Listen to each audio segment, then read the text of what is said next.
जय श्री राधा रानी सरकार की, जय श्री कृष्ण भगवान की, जय कार्तिक मास महत्म्य की। मंदिर श्री बंसी वाले महात्मा यूट्यूब चैनल की ओर से हम आप सभी भक्तों का हार्दिक अभिनंदन करते हैं। जैसा कि आप सभी जानते हैं कि कार्तिक मास का पावन समय चल रहा है और इस कार्तिक मास में जितना भी हम भगवान की भक्ति करते हैं, जितना भी हम भगवान की पूजा आराधना करते हैं, उसका अनंत गुना पुण्य फल इस कार्तिक मास में भगवान दे देते हैं। इसलिए भगवान को प्रिय लगने वाले इस कार्तिक मास में पूरी तरह से, पूरी श्रद्धा भावना से भगवान की भक्ति हम सबको करनी चाहिए, ताकि अपने मनुष्य जीवन को सफल किया जा सके। और कार्तिक मास में जो हम भगवान की पूरी श्रद्धा भावना से भक्ति करते हैं, तो हमारे दुख दूर हो जाते हैं, हमारी मनोकामनाएं पूरी हो जाती हैं। भगवान ने इस कथा में स्पष्ट कहा है, कार्तिक मास में जो भी पूरे नियम पूर्वक धर्म के द्वारा इस मास को व्यतीत करेगा, पूरे मास में मेरी भक्ति करेगा, कथा को सुनेगा,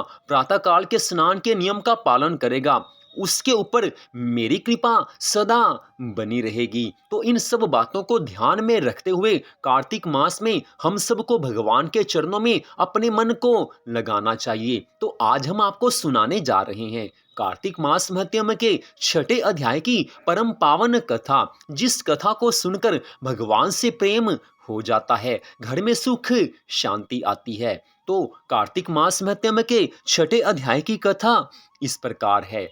बोल श्री राधा कृष्ण भगवान की जय, बोल कार्तिक मास महत्म्य की जय। पिछले अध्याय की कथा में आपने सुना था कि ब्रह्मा जी सहित सब देवता श्री हरि विष्णु भगवान जी की आराधना करते हैं, उनकी प्रार्थना करते हैं। तब भगवान दर्शन देकर सबको वरदान देते हैं और उन्हें कहते हैं कि मैं शंखासुर दैत्य को मारकर वेदों को ले आऊंगा।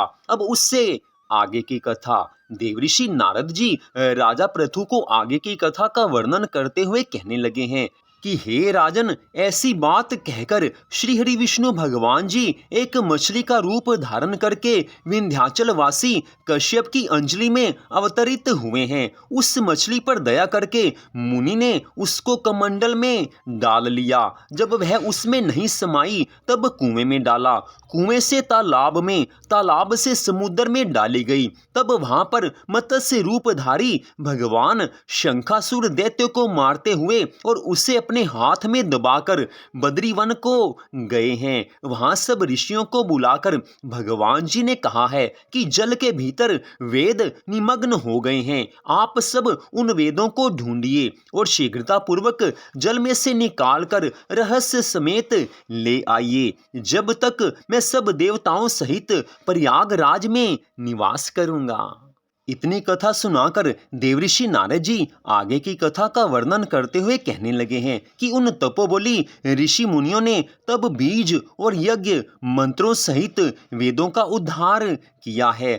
उन ऋषियों में से जितना भाग जिसने भी प्राप्त किया, वह भाग उसी के नाम से प्रसिद्ध हुआ। पीछे सब मुनि मिलकर आज प्रयागराज को गए हैं और उस समय जो वेद उन्हें प्राप्त हुए थे, वे सब श्री हरि विष्णु भगवान जी को सबने अर्पण किए हैं। सब ऋषि मुनि आज प्रसन्न हैं, सभी देवी देवता आज प्रसन्न हैं, श्री हरि विष्णु भगवान जी भी आज बहुत प्रसन्न हुए हैं। उस समय संपूर्ण वेदों को पाकर ब्रह्मा जी ने प्रसन्न होकर देवताओं और ऋषियों सहित श्री हरि विष्णु भगवान जी की प्रसन्नता के लिए अश्वमेघ यज्ञ किया है। यज्ञ के अंत में सब देवता, गंधर्व, यक्ष, पन्नग, गुहाक सब मिलकर श्री हरि विष्णु भगवान जी की प्रार्थना करते हुए पृथ्वी पर दंडवत प्रणाम करते हुए कहने लगे हैं कि हे देवाधिदेव, हे प्रभु, हे सर्वांतर्यामी प्रभु, ये समय हमारी प्रसन्नता का है, इस समय हम सब बहुत प्रसन्न हैं। हे रमापते, ब्रह्मा जी ने इस स्थान में नष्ट हुए वेद फिर से पाए हैं और हमने यज्ञ के भाग प्राप्त किए हैं, इसलिए आप इतनी कृपा कीजिए कि ये स्थान पृथ्वी पर अत्यंत श्रेष्ठ है और पुण्य देने वाला है। यह मास भी अज्ञान आदि को दूर करके अक्षय फल करने वाला होवे, ऐसा वरदान आप हमें दे दीजिए। आज सब देवताओं की इस प्रार्थना को सुनकर श्री विष्णु भगवान जी कहने लगे हैं कि हे देवताओं, जो बात आपने हमसे कही है ये हमें भी पसंद है, सो ऐसा ही होगा। यह क्षेत्र ब्रह्म क्षेत्र के नाम से सबको सुलभ होगा। सूर्यवंशी राजा भागीरथ यहाँ गंगा जी को लेकर आएंगे और इस स्थान पर सूर्य की पुत्री यमुना जी से गंगा जी का संगम होगा। आज से ब्रह्मा आदि तुम सब देवता अपने एक अंश से मेरे साथ यहाँ पर निवास करो और यह तीर्थ तीर्थ राज के नाम से प्रसिद्ध होगा। इस स्थान पर किया हुआ दान, तप, व्रत, होम, पूजा आदि कर्म अनंत फलदायक और मेरे पास पहुंचाने वाले होंगे। अन्य जन्मों के किए हुए पाप कर्म भी इस तीर्थ के दर्शन मात्र से ही नष्ट हो जाएंगे। जो प्राणी मनुष्य शरीर प्राप्त करके मेरे समीप प्राण परित्याग करेंगे वे अवश्य ही मोक्ष को प्राप्त करेंगे। जो पुरुष अपने पितरों के निमित्त यहाँ पर श्राद्ध आदि कर्म करेंगे उनके पितृगण मेरे स्वरूप को धारण करेंगे। यह काल भी मनुष्यों को पुण्य फल देने वाला हो जाएगा। माघ मास में मकर संक्रांति को प्रातः काल स्नान करने से यहाँ पर संपूर्ण पाप ऐसे नष्ट हो जाते हैं जैसे सूर्य देव के निकलने से अंधकार का नाश हो जाता है। इस तरह से जो मनुष्य धर्म कार्य करेंगे उनको मैं सालोक्य, सामीप्य और सारूप्य इन 3 प्रकार की मुक्ति क्रम से देता हूँ।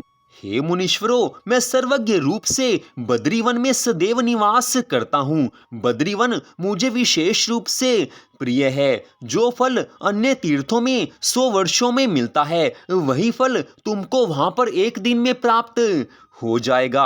उस स्थान के दर्शन करने मात्र से मनुष्य जीवन मुक्त हो जाते हैं। उन्हें कोई भी पाप कर्म नहीं लगता है। मनुष्य ने पूर्व जन्मों में जो भी पाप कर्म किए हैं या इस जन्म में जो भी पाप कर्म किए हैं वो सब पाप कर्म बद्रीवन के दर्शन करने मात्र से नष्ट हो जाते हैं। बद्रीवन की ऐसी ही महिमा है, इसलिए वो बद्रीवन मुझे विशेष रूप से प्रिय है। आज श्री हरि विष्णु भगवान जी के इन वचनों को सुनकर सभी देवताओं को अत्यंत प्रसन्नता हुई है। वहां पर जो ऋषि मुनि एकत्र थे सभी बारंबार श्री हरि विष्णु भगवान जी को दंडवत प्रणाम करने लगे हैं। इससे आगे की कथा का वर्णन करते हुए देवऋषि नारद जी कहने लगे हैं कि हे राजन, सब देवता लोग ऐसा कहकर ब्रह्मा जी सहित वहां से अंतर्ध्यान हुए हैं और इंद्र आदि देवता अपने अंशों से वहां स्थित रहकर अंतर्ध्यान हो गए हैं। हे राजन,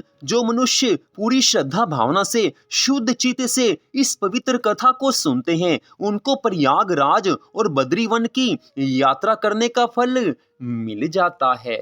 बड़ी सुंदर कथा का वर्णन आज देवऋषि नारद जी ने यहाँ पर किया है। उन्होंने इस कथा के अंत में स्पष्ट कह दिया है कि हे राजन, जो मनुष्य पूरी श्रद्धा भावना से पूरे शुद्ध चित्त से इस अध्याय की कथा को सुनते हैं उनको श्री बद्रीवन और श्री प्रयागराज की यात्रा का पुण्य फल मिल जाता है।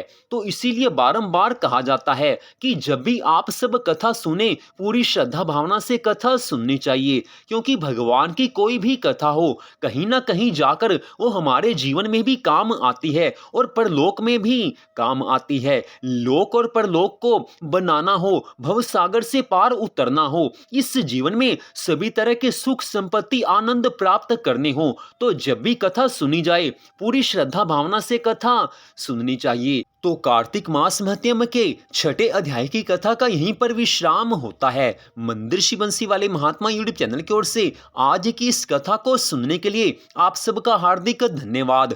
आप सबसे बारंबार निवेदन है कि इस कार्तिक मास को भक्ति के सहित बिताइए। इस कार्तिक मास में पूरी श्रद्धा भावना से भगवान के चरणों में अपने मन को लगाकर रखिए, क्योंकि इस कार्तिक के महीने में जितना भी भगवान की भक्ति की जाती है उसका फल अनंत गुना होकर प्राप्त होता है। तो आज की इस कथा को सुनने के लिए फिर से आपका धन्यवाद। भगवान श्री राधा कृष्ण जी की, भगवान श्री लक्ष्मी नारायण जी की कार्तिक मास की अनंत कृपा सदा आप सब पर, आपके परिवार पर बनी रहे, इसी मंगल कामना के साथ जय श्री राधा रानी सरकार की, जय श्री कृष्ण भगवान की, जय श्री लक्ष्मी नारायण जी भगवान की, जय कार्तिक मास महत्म की। जय जय श्री राधे, जय जय श्री राधे, जय जय श्री राधे श्याम।